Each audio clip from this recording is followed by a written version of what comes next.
This took me a decade to start to really understand, and I hope that it doesn't take you that long because you'll be able to go so much faster.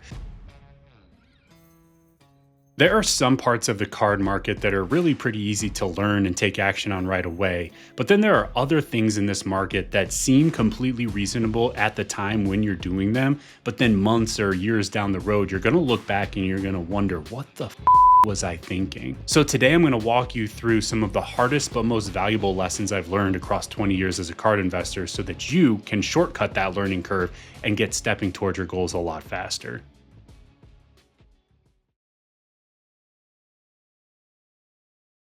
The first is that most losses in the card market don't actually come from bad ideas, they come from hesitation. So, when we're making a card investment, usually we've got a pretty good idea of why we think that card's value will rise, right? Otherwise, I don't know why we're making that play in the first place. But, if it's grading the card, great. We know we have a pretty clear plan in front of us. If it's buying the card because we think that the player is going to play a certain kind of way, great. We know the season's going to start and then we're going to figure out whether or not we were right. So, whatever it is that you have in mind as your strategy, that's the thing that you're kind of banking on, right? And so, the thing that I see in this market and that I've gone through myself many more times than I care to admit is that we let that happen. We let that play out. We let our strategy actually unfold.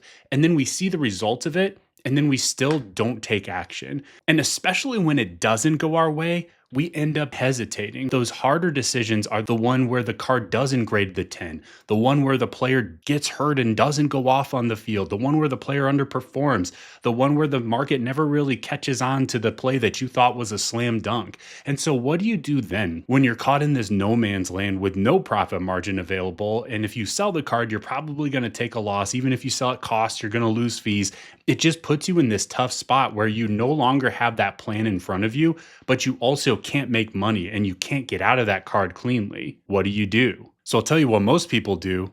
They hesitate and they don't do anything. And I'll tell you what, not making a decision is still making a decision. It's just that you're giving up control over the decision that you're making and letting whatever happens happen. So I'll give you an example from earlier this year, because even 20 years into this, I still make mistakes from time to time. But I bought a Caitlin Clark card that I thought looked gradable. I paid $1,200 for this card. It looked really good in the scans and it shows up in the mail and it just didn't look as clean as I had hoped. And so usually I don't want to grade cards and spend the time and the money unless it's going to add either value, liquidity, or both. And so to me, it was like, yeah, there's not really a reason to send this if it's going to just get a 9, but maybe it has a chance at a 10. And that little shred of possibility that it might get a 10, if I might get lucky, that stopped me from making a decision. And really what stopped me is that I was kind of mad. I was just pouting about it, if I'm being honest with myself. I just didn't like that I didn't get my way. I wanted that thing to come in clean. I wanted that card as a 10. But that doesn't actually matter. No one cares what I think. The market's going to do what it's going to do. That card isn't going to magically change condition just because I wanted it to be a 10. Just like that card that you bought that didn't come up as clean as you wanted it to isn't going to magically change condition.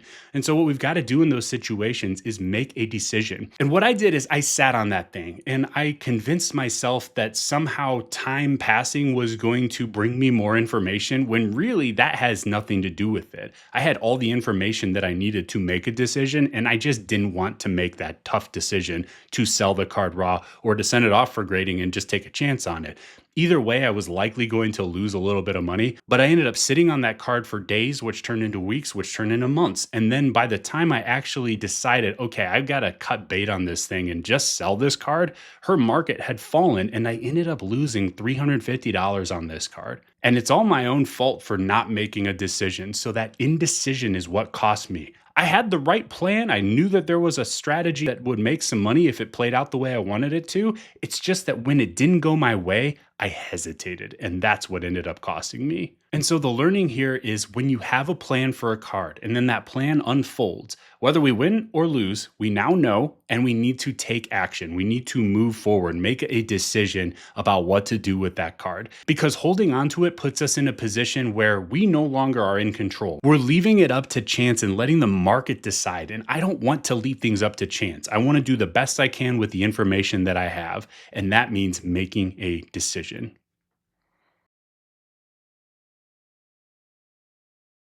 Okay, next one. I'm going to summarize with one line and then we'll dig into it. But you can be right or you can be rich. So when we invest in cards, we know the players, right? We know sports, and that's part of the fun of it, right? Is like getting to go after the guys that you believe in. The challenge is the market does not care what you think, what I think, what anyone thinks. The market is going to do what the market is going to do. And just because I think I've found the best sleeper on the planet, I've bought them at the right time, and it's just a matter of time before I get to cash in on my big payday when everyone else in the market catches up to how brilliant my idea was on this particular sleeper who was so undervalued. That doesn't mean it's ever going to actually happen. So maybe there's a certain card type that you like, or maybe you think that PSA 9s should be worth more. Guys, if the market doesn't agree with you, it's going to be a long journey to get to the point where you can actually turn profits on those types of plays. We've got to understand that we can make it way easier on ourselves by not trying to be cute, not trying to outsmart everyone, but just to understand that there are certain plays that we can go after, and it's going to be easy on the back end to sell those cards and to turn a profit on them when we execute the right kind of strategy. So, for example, instead of trying to pick out that diamond in the rough player, why not just go after someone that people already actually want? It's way easier to sell cards of players that people already want compared to having to convince people that they should want a certain card of a certain player. So why not just take the easier path? There was a stretch that started in about 2015 for me where I was looking at the market and I was looking at who was performing and what their values look like. And I tried to kind of cross-reference stats with card values, and I looked for discrepancies, and I would try to identify players that were playing really, really well on the field, especially compared to other players, but their cards didn't match up with those players for whatever reason. And so one of the guys that I zeroed in on was Nolan Arenado. Like, this guy was a lock for 40 homers and a gold glove every single year, and yet he was selling for a fraction of guys like Mike Trout and other top players at the time. That never made sense to me. And so I looked at this and said, man, this is my opportunity. I'm going to buy into all these cards of this guy, and I'm going to have all this stock ready to go when the market finally catches up and realizes what I just realized, that this guy is super undervalued. And you know what happened is his values did start to rise, but they never actually caught up to the top elite tier of players. He was always in that kind of secondary category, even though he might have been a superstar on the field based on stats and accolades and everything. His card market never quite caught up to that level. And so I ended up doing very, very well on his cards, but they never got to that point where it was like next level breakthrough, the way like a Trout would be. Or if you're newer to the market, a more recent example of a guy like this would be an Ohtani or a Judge, where you can see them just kind of escalate into that next tier of prices and values for their cards. So Arenado never got there, even though I always thought, man, he's so undervalued. He may not be 100% of Trout, but why can't he be 10% or 20% of Trout instead of 2% of Trout prices? And what I've learned over the years is that that just isn't the way the market works. There is an elite tier of players that sell for exponentially more than everyone else. Then there is an enormous gap, and then there's everyone else. And that's just the way the market has gone for many, many years. So this isn't even new. It's just something that took me a lot longer to fully understand. And so I still did really, really well on his cards, but I waited far longer than I needed to for certain cards that never really panned out the way that I had hoped that they would. The market is going to do what the market is going to do. All we can do is just play in the market that's in front of us to the best of our ability. But we can't change the market, and that's what took me far too long to understand. And maybe I was right that Arenado was undervalued, and maybe the market should have thought of him as a different tier of player than what it actually ever did. But that just doesn't matter. It doesn't impact the way things actually played out. And so what I could have done, instead of tying up a bunch of money for a lot longer than I should have in a player like that, I could have just put that money into a player that was in that next tier, and that money would have grown a lot faster. So you can be right, you can be rich. It's really hard to be both. By the way, if you like this stuff and you're trying to figure out how do I get to the next level in my card business, take a look at Cardboard Profit Ignite. It's our card investing community membership program where we've got over 100 card investors learning, leveling up, and winning together. Myself and other card market experts are in there giving our members personalized guidance to help them get where they're trying to go faster. I'll leave a link in the description if you want to take a look at full details, but otherwise, let's get back to the video. All right, next one is a huge one. Time matters so much. And people dramatically underestimate and undervalue their own time in this market. So, all too often, you'll see people buy into a card and then hang on to that thing and keep hanging on to that thing because they want to squeeze that extra 10 or 20% out of that card instead of just realizing, like, man, maybe I could just sell this card, take the profit now, and then move into the next card that has way bigger potential than this one does. I encourage you to play it out. What is going to realistically happen to the value of your card? How long is it going to take for that to actually happen? And is there a better play that you could be making in the meantime?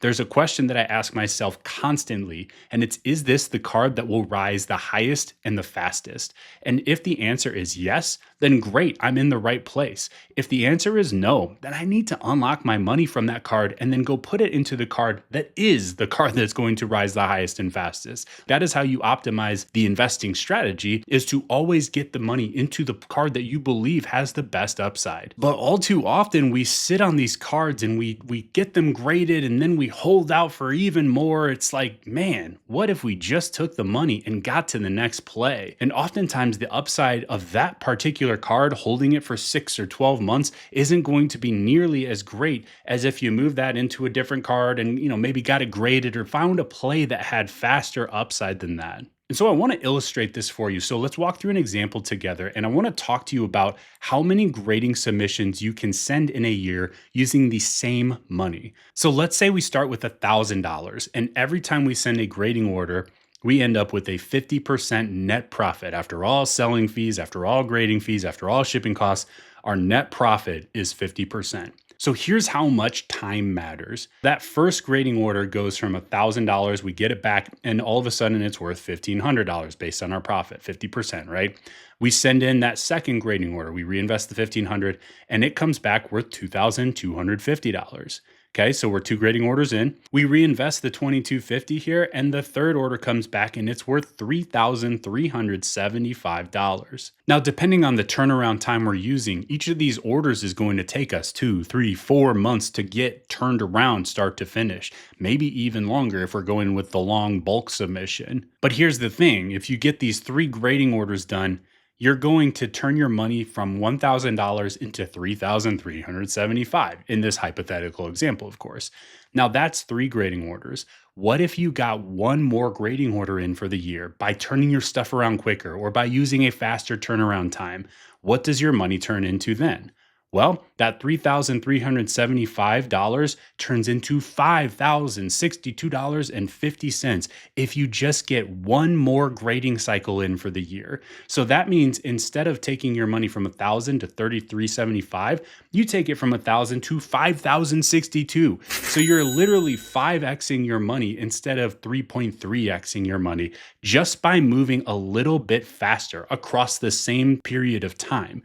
So many people in this market buy cards, get them graded, and then they hold and they try to time the market perfectly. They try to maximize the sale of every single card. It holds you back when you have something like grading where you can force appreciate the value of your cards on a scheduled timeline.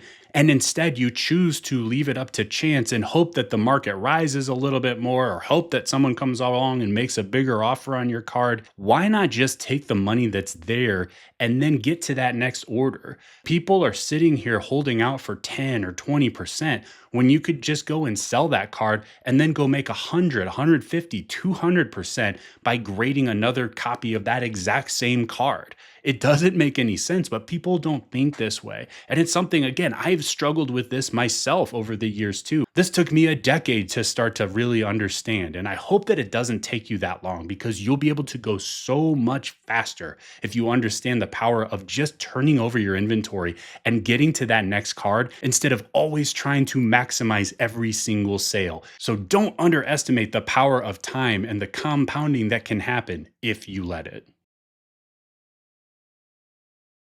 All right, next one. Action is what moves your card business forward. Now, if you're sitting there thinking to yourself, well, no shit, Ryan, I get it because it seems obvious. Yet, so many times we convince ourselves that thinking about our business is the same thing as taking action on our business. It's just not. So, we have to focus on what are the revenue generating activities. And those are the things that we want to actually spend our time on because those are the things that move our business forward. So, revenue generating activities are things like listing cards for sale, finding your next card to get graded, doing the research that's going to lead to the next big investment that you make, processing, prepping your grading order and getting it off of your desk so that it can get on the clock. Those are the types of things that are going to help you advance in this space. I'm also a huge believer in education. Otherwise, I wouldn't be making this stuff. But this is the type of thing where if you put a little bit of time in, you can put yourself on a different trajectory by learning how to be more efficient rather than doing kind of the slow trial and error thing. I don't know about you, but I want to go faster in the same amount of time if I can. And that's why I do all the stuff that I do to hopefully help you guys. But there's so many people out there that if you truly looked yourself in the mirror and you said, all right, where am I spending my time? I think I'm working on my business, but really I'm browsing social media. I'm thinking about my business, but not actually doing anything about it. I'm projecting out my numbers, but not actually taking action to create those numbers. I'm getting caught up in social media posts about the latest card drama. Like, guys, that stuff does not move you forward. And if you focus your efforts there and your time there and your energy there, you're just not going to go as fast as someone that's putting their actions and their energy toward finding the next high upside card to get graded. And so the more we can focus on revenue generating activities versus the kind of auxiliary stuff that just sucks up our time but doesn't move us forward, the faster we're going to go.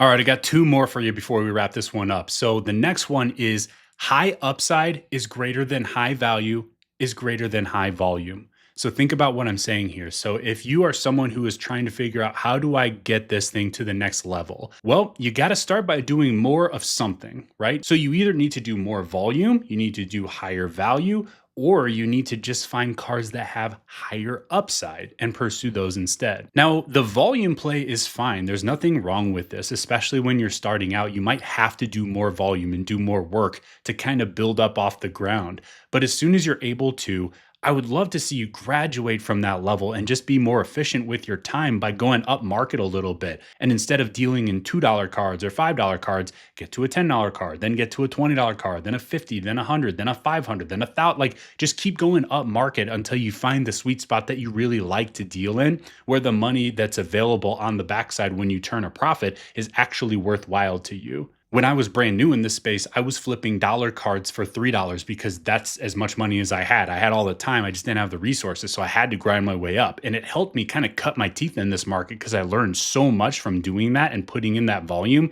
but it was not efficient at all. I was very slow. It was a grind to get to the point where I had the resources to start to tie up money in bigger plays. But as soon as I was able to, that's exactly what I did because I wanted to get to the next level and start moving faster. So volume is my least favorite of these. It's like do it if you have to, but once you learn the market, and this is important, like don't jump straight into dumping thousands and thousands of dollars if you don't know what in the world you're doing yet. You got to learn a little bit first so you're not just burning money.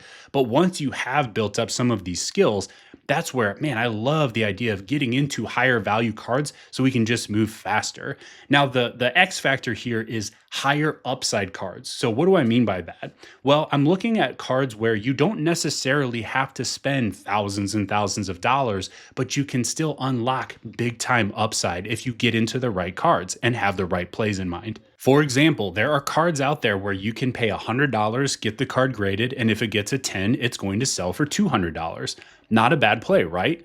But there's also cards at the exact same time that are $25 that also sell for $200 if they get a PSA 10. And so you can literally buy four of those for the price of one of the higher value card, but still unlock that same $200. And guess what? There's even more margin available on the $25 card. So being able to identify these higher upside plays is a massive unlock because it helps you compress time where you can just go so much faster in the same amount of time with the same amount of work, with the same amount of money. You just do less work and you get more out of it by identifying those cards and being smart on the front end. So again, if you want to scale this thing, it's either more quantity, more quality, or getting into higher upside cards. I'll let you decide which one makes the most sense for you. All right, last one for you here today.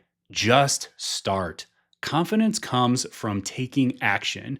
There's only so much research you can do before you have to step onto the field. And you're never going to get the results that you're looking for if you're too scared to step on the field. So if you're ever worried about an investment that you're making or a card play that you're about to try to make, what I like to do is just play it out. Like think about what is actually the best case scenario.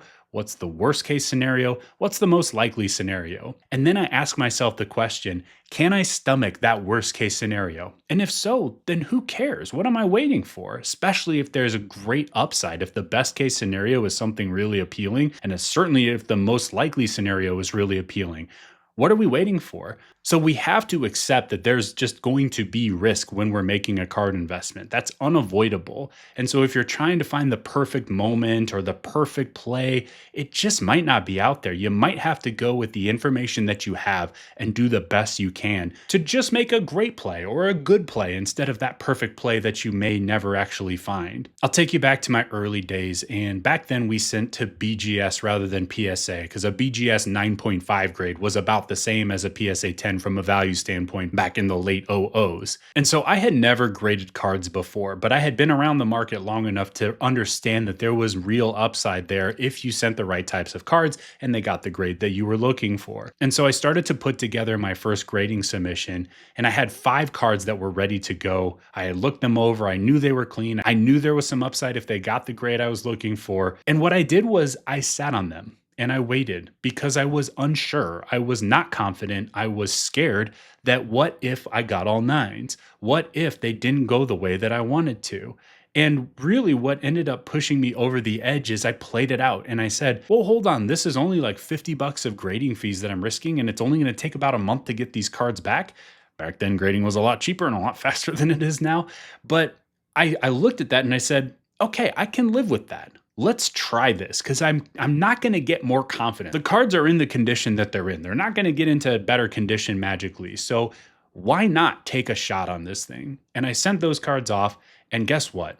I went 4 for 5. I got 4 BGS 9.5s and 1 BGS 9. And guess what? I made multiple hundreds of dollars on that little submission. And that was a huge deal for me, especially back then. And it just helped me build the confidence. And you realize that the confidence does not come from doing the research on the front end or inspecting your cards a trillion times over. You can only look at the card so many times before you send it off for grading, right? You can only do so much research on a player before it's time to decide whether or not to step on the field and make that investment into their cards. And so it's really only when the cards came back that I gained the confidence and that I realized, oh, I can do this. I did it. I got the grades that I was looking for. I made money on this order. And wait a second, if I can do this once, why can't I go do more of this? Why can't I go do it again and again and again and build from there? And so if you're someone that's been sitting on the sidelines, or if you're someone like me who's the perpetual overthinker and we try to figure out every possible scenario and what could go wrong, and just, guys, it's going to be okay. So if you play it out and you say, okay, if I buy into this card and I'm wrong, do I lose 100%? Probably not. Do I lose 80%? No, still probably not. Do I lose 50%? Maybe if I'm completely wrong, do I lose 20%? Okay, maybe that's the more realistic scenario on a play if we're talking about a short-term play or a grading play where maybe we don't get the grade we're looking for. The risk is absolutely there, but sometimes it's not as big and scary as we make it seem in our mind before we actually play out the best case, the worst case, and the most likely. And at the end of the day, you're going to learn and you're going to level up. You're not out of business if one play doesn't go the way you want it to. And that's the beauty of this market, is the only way you really lose for good is if you give up and quit. So don't quit. You can win in this market. You can. It's so much fun, but you got to step on the field. So guys, I hope this has been helpful. If you like this stuff and you want more, I run a program where we help people get off the ground in the card market and get to the next level. And we'd love to see you inside. It's a group of over 100 card investors that are learning, leveling up, and winning together. I'll leave a link in the description with full details, but otherwise, we'll see you on the next video.